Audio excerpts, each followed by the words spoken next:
All right. Hey, good morning. This is Sid Owsley from the Determination Determines Destination podcast, the 3Ds to Success, where we share stories of people who use the 3Ds to success. Determination determines destination to overcome obstacles and challenges in their life. And today I have Shari Strong.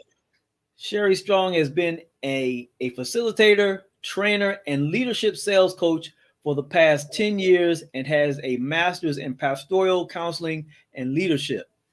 Not only has she coached hundreds of people, but she has also helped thousands of entrepreneurs as a program coordinator for the John Maxwell Team, a consultant with the Gallup Organization, COO for Relationship Architects Inc., and has helped Cars.com grow from $25 million to $600 million during her 7 years as a director of sales. Welcome, Shari. How are you today? Great. Good. I'm excited to be here. This is fun. It's great having you on. Great Thank having you on you. today. So, Shari, tell us how you use what I call the 3Ds to success: determination determines destination, to overcome obstacles and challenges in your life and to arrive at where you're at now. Oh my gosh, that is such a loaded question. I think we were going back and forth, and I was telling you a little bit about my story, and and I think that's it really connected was because of the determination piece. Um, yeah, that's a loaded question. I mean, if you want, I can kind of paint people. It's interesting being in the position that I'm in now. So my title, it's not who I am, but what I do right now is I'm the Vice President of Community and Sales for SOAR.com, Okay. SOAR.com. I work with Paul Allen, who started Ancestry.com, and he's the co-founder of SOAR. And so having the title and the position I'm in now, people typically will look at me, I have the jacket on or, your hair done or, you project confidence and they make the assumption that, I grew up, everything was perfect, graduated, went to college, then, worked my way up and here we are. I call it the white picket fence theory, if you Uh, will. Like just the perfect little white picket fence, family and dream, and that's not the way it was. And I did things the tough way. And mainly not because some people say, oh, you're hard-headed and you have to learn things the hard way. And yes, those cliches are true, but I really just was uneducated and not very self-aware. And mm, when you start out that way, especially as a teenager, and you go into your adulthood without, I want to say, good mentors, maybe. And I uh, didn't have a childhood where my parents beat me or anything like that. It just, I didn't have a good relationship with my mother, and there was lots of reasons why I believe mm, she was the way she was, but it wasn't a positive relationship. And with that, I I made a lot of bad decisions. I had very low self-esteem and we moved around a lot. So when I was 17 years old, I dropped out of high school and I was an A student, but we had wow. moved 13 times in 13 different homes. And by the time I got to high school, and I was a softball player, basketball, I did it all. I was that person. Uh, And when you start getting rejected, when you move and they already have their teams built or they already have their friends and left my first love and all of those things, and you have a bad relationship, the world was against me and it felt that way. And uh, when going with, and I left the house and went with to move in with he was a cook at the restaurant I was waitressing at, and I was making money because I was working all the time since I couldn't do my sports anymore. uh, And ended up moving in with who became my first spouse and had my first two children with at the uh, age of 17. So, and dropped out of high school. So had was on the path that I could have had everything, but didn't end up going that way. So when you think about determination, you know, and, and destination, yeah, I had to have the determination in there to end up where I'm at now. So that's why it's a loaded question. Well, you definitely have shown a lot of determination. Like you said, you took what looked like the hard path, and it it can be hard in the beginning, but it may be what you needed to grow to arrive at where you're at now. Oh, I do believe that too. I mean, I can remember, like I said, my mother and I did have a good relationship, and I remember she had very much an attitude of the world was against her. So that's Okay. kind of where I got that. Like I can remember when I was 10 years old and I was going to be a superstar, right? Like I was going to be a singer, and now I have like one key and Stevie Nicks, and that's about it. But I used to be able to do Martina. Now I'm just, down here one key, and I was karaoke queen in Omaha, Nebraska in 1991. So, but when I was 10 years old, like that was my dream. I was going to be a superstar. And I would sit and listen to, tell my age, I would sit and listen to my record player, the singles, right? And I had green and yellow shag carpet. So if that paints it, and a pink record player. And I remember listening to Peaches and Herb, right? Like, yeah, reunited. Right? I loved that song. And it would just inspire me. And I would write 8, 9, 10 songs in one night. And that I can remember one day I wrote these songs. Like I knew it was going to inspire the world. And I was like, Mom. I got up and I took it to her and I was like, I wrote this song. And she grabbed it. She looked at it and she ripped it up. Wow. She threw it down and she said, Shari, you're a dreamer. And dreamers never get anything. Wow. No, I don't think she remembers that moment, but I will never forget that moment because I remember thinking, I don't want to be sad like you. No. I didn't cry. Like I remember at 10, God, and I'm a believer, God, put some wisdom in me to know I didn't want to do that. Over the course of the next 10 years, really, even though I made a lot of bad decisions, that negative motivation was there to just not be sad, but that caused me to make a lot of bad decisions. And that's why a lot of people will say they use anger and their negative motivation, or they wouldn't get anything done. And there's pros and cons to that. It's okay to use that to catapult yourself, but if you don't eventually make that shift to using a constructive, so I think we in society overuse the words positive and negative.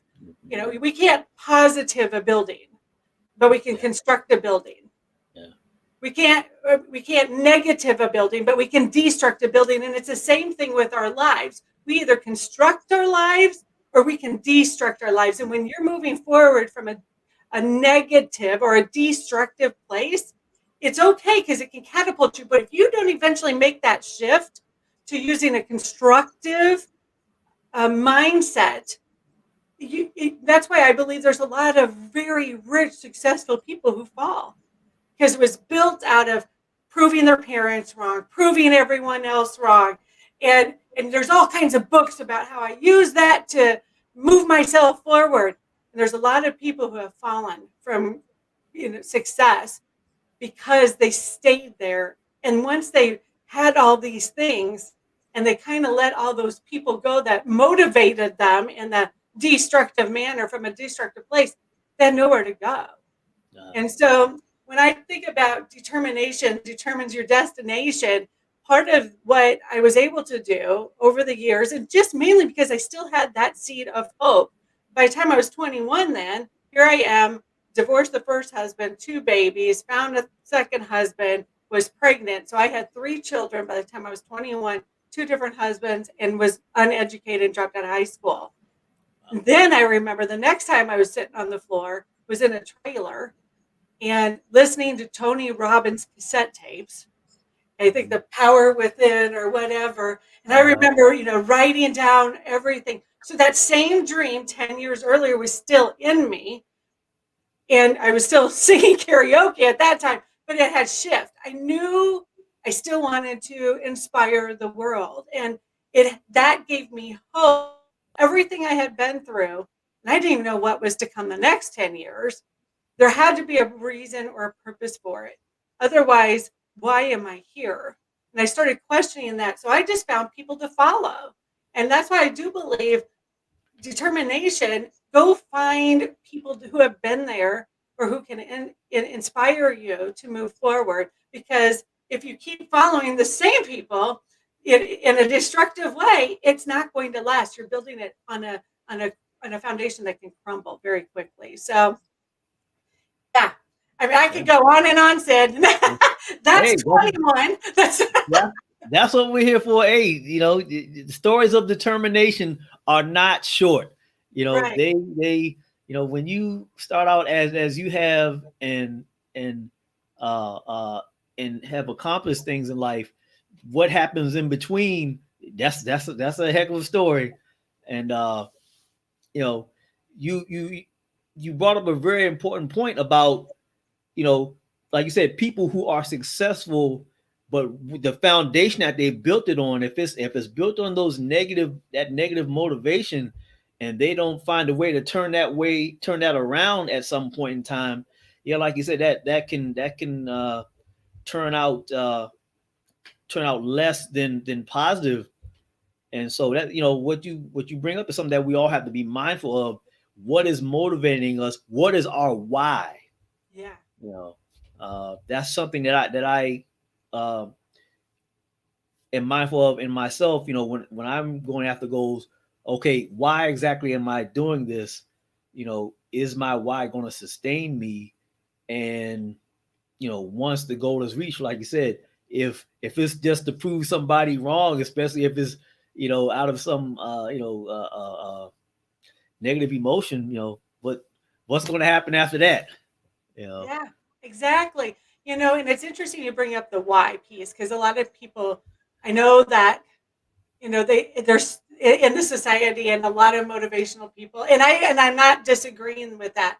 But what I think is hard is when you're in that place where I was at 21 now, and I still had a dream. I mean, I was dreaming about speaking and being a motivational speaker at that point, and being writing a book. And I don't know why I was dreaming about that, because nowhere I came from did anybody do anything like that.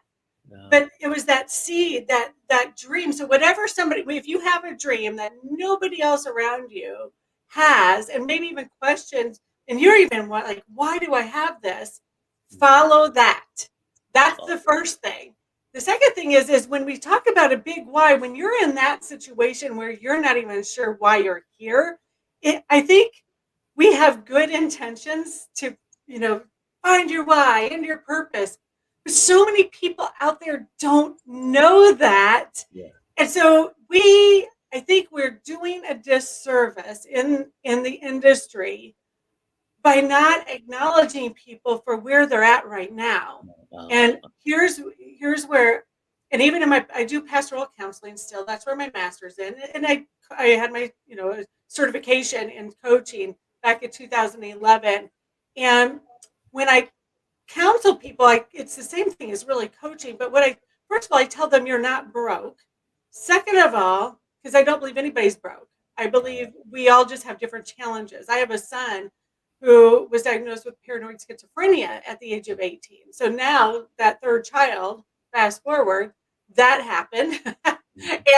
and he was the smart kid and everything was going to be good, and he ended up using drugs, and there's a story there as well. And I tell him he's not broken.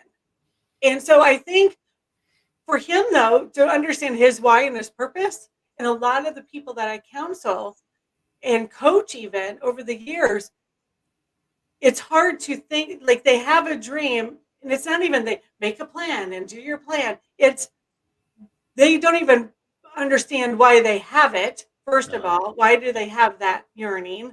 And then how do I make it through today? Yeah. So we've got to help people bridge the gap between today and 10 years from now. And it's not just as easy as finding your why. I think it's find your purpose in today. So I had to really figure out each day. And so I'm writing the second book right now. My first book was called My Life Begins Next Monday, ... that was how I survived many of those years. I would say, oh, next Monday. I mean, I loved Mondays. Next Monday, I get to start over. My first husband, we did not have very much money. He was not the best provider, and he wasn't a nice man. And, he worked odd jobs and was dealing on the side. I didn't even know it. I was so naive.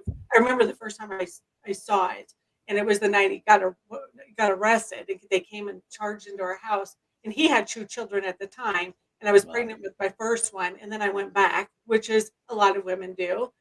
But I can remember all those times, those days, it's pretty hard to find your why, a big why when you're trying to survive today. Right. And so what I talked about in my first book is the 7 stages of overcoming obstacles. And now I found out that's really a healing book. When you read it, you're like, it shocks people. It was real. I thought I was going to help people, and I know it helped people, don't get me wrong, but it was really about healing for me. Now I'm at the end of writing my second book, and I've taken those same stages and I've added research to them along with biblical. So I'm bringing science and the Bible in at the same time. So it kind of helps. I'm hoping to catch some people, and I want people who are faith-based to understand the science behind it as well. So both sides. Almost done with it. And during those times, I believe there's survival, and then there's denial. There's these stages we go through. I had to survive many a days. I could think about my why 10 years from now. I had to think about my why today. So I encourage anybody who's listening to this is, if you're struggling, because I hear it all the time, and I'm listening to podcasts myself. So many people are like, find your why and your purpose, and that'll get you through. You know what? What is your why today? If you're struggling with that, find the purpose in today. And then, right, because that'll get you moving forward. And it might even be that deconstructive, that negative motivation. You might go into denial then, because then it's like, oh, wow, okay, I'm going to deny everything that's happened. That's okay. Move forward. And then we get to the third stage, which is acceptance. And acceptance is where you can now look back and go, okay, you know what? As much as I blamed my parents and my mom's attitude or lack of it, in the end, I made the decision to leave when they left. Might have been good, might have been justified. In the end, I made the decision to move in with this man, even though I had nowhere else to go, and it was justified. But I have to own every decision I made that got me, even though it's justified. And I think that's where victimhood thinking starts to come in. We want to justify all. And again, I did the same thing. But now I can look back and go, I was justifying. I was in survival mode. Mm-hmm. But eventually, I have to own the decision that got me in that situation. Even if it's justified, I still made those decisions. And when you can do that, that's when you get into acceptance mode. And this is what I found for people. It might be in their financial situation. It might be at their career. It might be with their job. It might be with finding their why. Find it today. What's your purpose in today? Because if you can learn to do that first, then we can start to really focus on your why in a bigger sense. And I know now I am supposed to tell my story. I know, like, my purpose is to share mindset and help people overcome their own mindset and make mindset shifts. And I've worked with, prisoners, and I've worked with CEOs. It's all the same. It's just a matter of self-awareness. Either our self-awareness is, let's say, level 1, or our self-awareness is a level 3. You might even have a 10. But guess what? There's a 10.1, a 10.2. It's just about raising our self-awareness. It's not about fixing you. So if you're feeling stuck today and you're not quite sure what your why is, then it truly, I want you to focus on today, because that's where your determination, and it's like a muscle that has to be built. And I know that analogy is used a lot as well, but it's a good one. Build that muscle of determining your purpose for today. Mm-hmm. Get up in the morning and say, what's my purpose for today? And maybe it is just to feed my kids. Well, then own that, right? Because now it's coming, you're learning to switch it to from a place of constructive thinking instead of, oh, I just have to find food today, or destructive thinking, an energy behind it, if you will. So I could go on and on, Sid. So you tell me. You talking good stuff. Talking good stuff because, like you said, with the personal development, like you said, a lot of times we start at a higher goal, but as you said, some people they have to worry about today. Yes. And when they can get that today part together, then they can go to the next stage and the next stage. You know, and another thing you mentioned was taking ownership of your situation. Would you say that when you do that, would you say that that switches you from the victim mindset to the empowerment mindset that helps you say, okay, I'm owning this, and since I'm owning it, I can change it? Yes, absolutely. So in 2003, I was in the middle of a divorce from my second husband, and I ended up in a car accident. And it was a beautiful Friday afternoon, and I was driving into Omaha. I lived in Blair, Nebraska. I was driving into Omaha to meet a friend and for lunch, and ended up being in a car accident. It was just an accident. Nobody was drinking or texting or anything like that. And what happened was, somebody was coming towards me. They stopped, and this was a place where a lot of people used to have accidents, and now they fixed it since because of mine. Wow. But the airbag hit me in the top of my head, flipped my head back, and now I have nothing. Right, I'm in the middle of a divorce.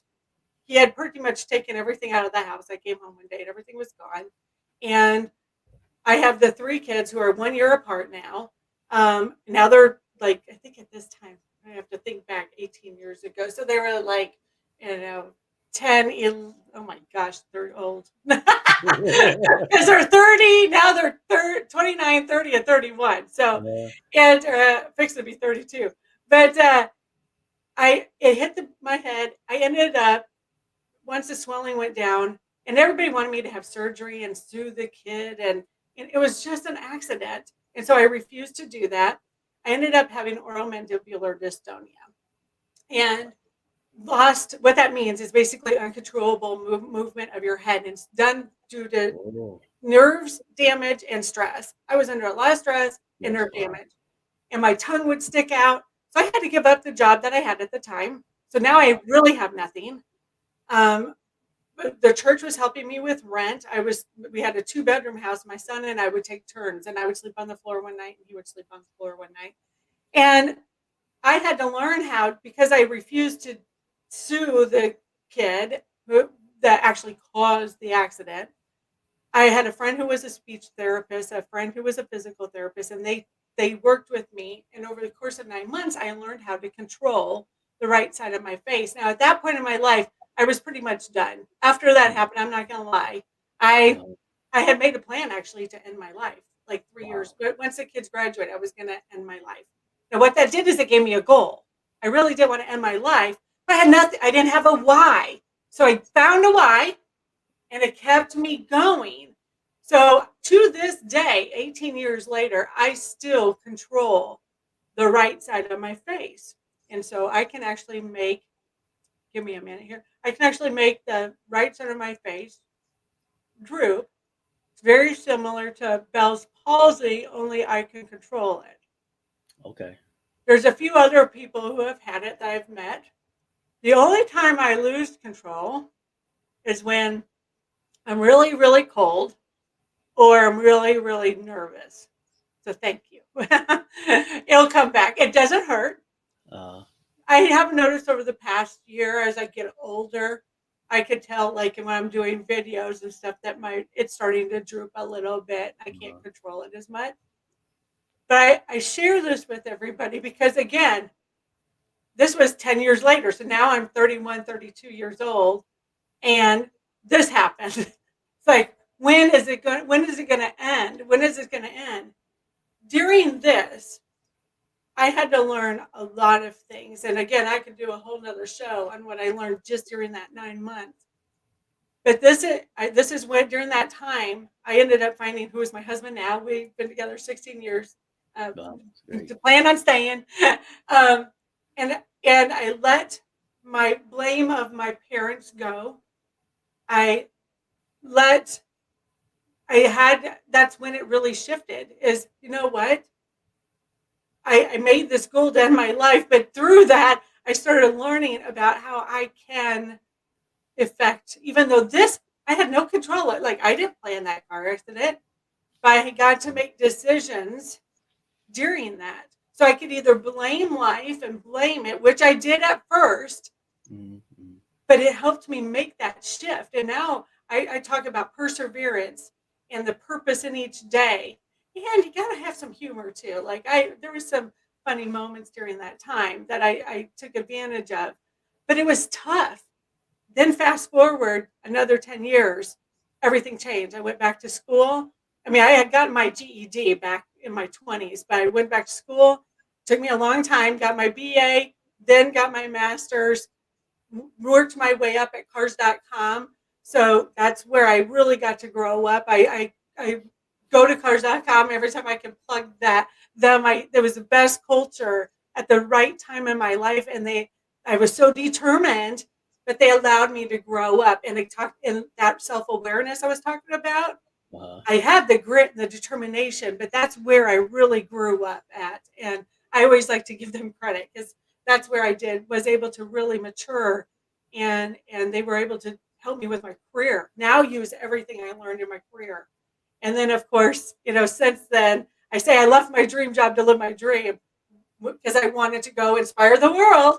And so, I've wrote one book, now writing my second book, now have built 2 platforms myself and sold them. Now working with Paul Allen at SOAR.com. And he was, as I said, he's the founder of Ancestry.com and worked at the Gallup Organization for a year as a consultant. I mean, everything changed, to your point, once that shift happened. And it was out of a bad situation. Wow. And here you are now. And here we are talking to Sid. Yep. So real quick, we're close to wrapping up, but quickly tell us a little bit about SOAR.com, what they're doing. Oh my gosh. So talk about how the universe, like I never knew I'd be here and even would want to. Well, first of all, we have a coaching platform. So I get to help coaches build their business. And we have a simple platform where they have a calendar tool, Zoom Pro integration is happening, in fact, on Monday. It's included. They have a calendar tool, reviews, where they can run a business and not have to have a website even, right? Can run their business. So I'm so fortunate I get to work with coaches now and help them overcome all the things to build a business. But we're developing the audio side, and what we're really developing is what's called, we call it like the YouTube of learning and development. Right now, you can ask Alexa or Google to play any song, and it'll play it. We're developing the process where I can ask Alexa to say, hey, what did Sid, is it Owsley? I always pronounce it wrong. Oh, Owsley. What did Sid Owsley say on his podcast this morning? And it'll pull up and it'll start playing this clip. So and it's you can download the app for free and go to soaraudio.com and register, then download the app, and you can use the same login credentials. And if you're just uploading this podcast, or any coach, upload your content, your podcast for free. Now there's an upgrade if you start wanting to share, like if you have a private VIP, group, or we have pastors who are, create groups, that's where the upgrade happens. Okay. But if you have this podcast, you upload all your content for free and share it with the public. And we're developing channels for universities, associations, or if there's an organization that has a remote sales team, or anybody really, think about being able to say, what did my professor say about, his, Lincoln this morning? And it pulls up that course, because we know research shows people like to watch the video, but they really want to hear it again. Yeah. And if they want to hear it again, and it's going to have video capability too, actually, in the next few weeks. But yeah, so we're developing that. So you know what it's like to be first, be on there first, because we know a year ago, over 50% of searches were done by voice activation. So we're going to bring that to the learning and content world. All right, that sounds great. I'm gonna get on that. Yeah, I'll make sure you get it too, Sid. Okay. And it's in the comments, everyone. SOARaudio.com. It's in the comment. Yes. All right, Shari, as like I said, we're wrapping up. Let everyone know how they can get in contact with you. Absolutely. First of all, I encourage everybody to go download the app. Then if you just want to connect with me, or you're looking for a coach or a trainer, just email me at Shari, SHARI, at SOAR.com. And I email me. I'll get back to you. If I don't get back to you right away, I will get back to you. I would love to hear from anybody if they have questions about even if they just have questions about writing a book, I can put you in contact with somebody who can help you with that. So I'm very fortunate to have a very wide network of, how to get some things done. And if you're just, if I inspired you at all, let me know. We offer that very often. Anybody you listen to, email them and let them know why they helped you. So, because often I always say our biggest successes are ones we may never know about, but it's nice to know once in a while. Yeah, that's right. Shari, thank you so much for being on. We have a very inspirational story of determination, determining destination. Everyone check out SOAR.com. This is Sid Owsley from the Determination Determines Destination podcast, where we share stories of the 3 Ds to success. Determination determines destination. Be sure to go to my website, SidOwsley.com, to pick up your free gift about aligning your values with your goals. Also, go to my YouTube channel, The 3 Ds to Success. Like, share, and comment. Thank you and have a great day. I'm out. Nice to see you. Bye, everyone. Bye-bye.